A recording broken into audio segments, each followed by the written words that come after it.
Pleasant day, Ma'am and Sir. My name is Wilfred Jan Ruba Butlig, I'm Memar M. Alaybar. And I am J.R. Apolonio. and we are here to present our output thesis entitled Assessing the factors affecting crime rates in Davao City from calendar year 2018 to 2023. So this study entitled Assessing the Factors Affecting Crime Rates in Davao City from Calendar Year 2018 and 2023. So this research will be beneficial to the Philippine National Police as it analyzes the factors regarding community crime, and it will help them to combat crime more effectively. Furthermore, this research is important for the PSA and DCDRRMC because it will help management.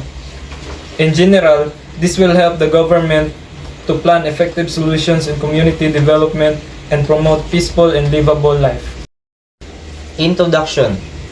An act becomes a crime when it forbidden by the law.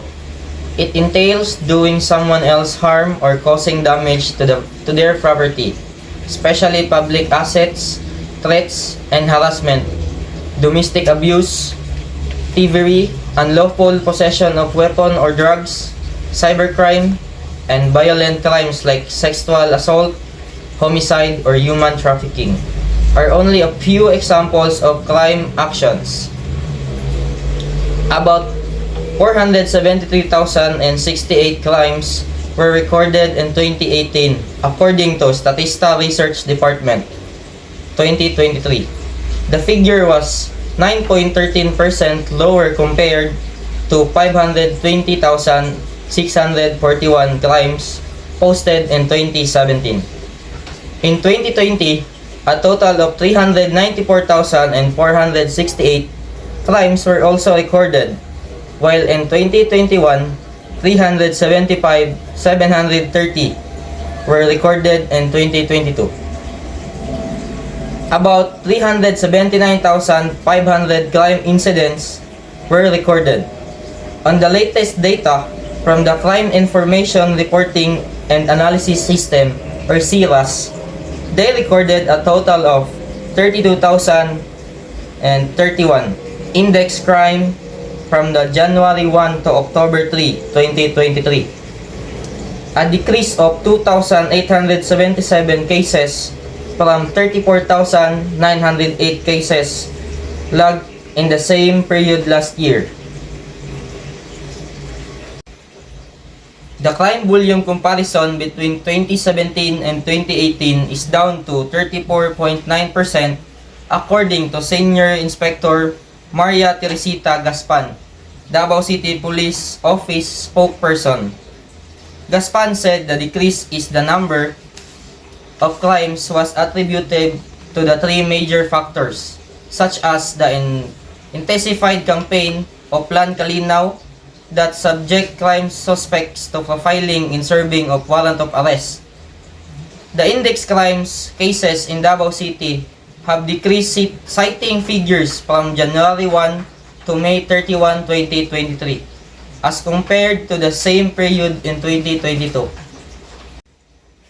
In 2021, prices of basic commodities in Davao region increased with an average of inflation rate of 5.8% in the third quarter of the year, higher by 1.8 percentage points from the inflation rate recorded during the previous quarter, according to National Economic and Development Authority Region Office by 2021.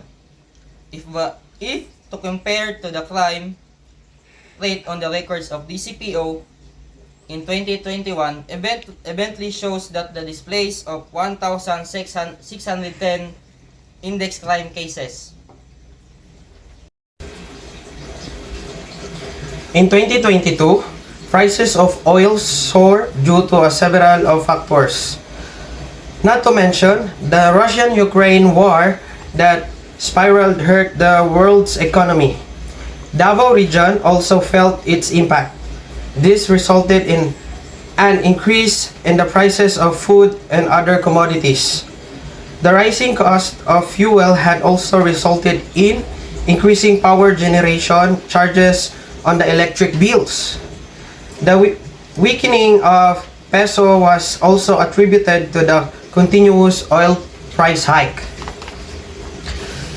Our diagram shows the conceptual framework of this study. It comprised of dependent variables including inflation rate, incidence of disaster, and oil price. And the independent variables, which is community crime. The primary objective of this research is to get data on the crime rates of Davao City from 2018 to 2023 from the DCPO. Secondly, is to gather data about inflation rates on the basic commodities on oil prices in Davao City from 2018 to 2023 from the PSA. Next is to obtain data from DCDRRMC from the record of incidents of disaster in Davao City from 2018 to 2023. Finally, the researchers would like to test the significant relationship between the crime rates with the inflation rate, the incidence of disaster, and the oil prices in Davao City from 2018 to 2023. This study will focus only on Davao City's local records of the mentioned government agency such as DCPO for the crime rates, PSA 11 for the inflation rate of the basic commodities and oil prices, and DCDRRMC from the incidence of disaster from the year 2018 to 2023. Research design and procedure. So, this study will use the non-experimental quantitative research design with 3 independent variables in a single dependent variable. This study is quantitative because it will assess the factors affecting crime rates in Davao City by testing their significant relationship using secondary data. The independent variables are inflation rate, incidence of disasters, and the oil price, while the dependent variable is the community crime. So, data sets. The researchers will be using a secondary data from Davao City Police Office or the DCPO, Davao City Disaster Risk Reduction and Management Council, and the Philippine Statistic Authority Region 11. A secondary data is an analysis of data that have been collected by others. The secondary data will be collected after the submission of the formal letter depending on the time given by the government agencies to retrieve the statistical records from the year 2018 to 2023, involving the crime rates from DCPO, the incidence of disaster from DCDRRMC, and inflation rate of basic commodities and oil prices from PSA. So, materials and instrument. The researchers will be using the records retrieved from the Davao City Police Office, Davao City Risk Reduction and Management Council, and the Philippine Statistic Authority, Davao City. Results will be analyzed through descriptive and inferential statistics. Specifically, the researcher will use descriptive statistics such as mean standard deviation. It will be used to describe the inflation rate of basic commodities, the incidence of disasters, and the oil prices significantly influenced by rates in Davao City. Furthermore, the researchers will be using Pearson's R correlation to test the relationship of inflation rate, incidence of disaster, oil price, and community crime rates in Davao City. That's all for our presentation and outline defense. Once again, my name is Wilfred Jan Ruba Butlig. And I'm Memar Molaybar. And I am JR Galila Apolonio. And have a good day, everyone.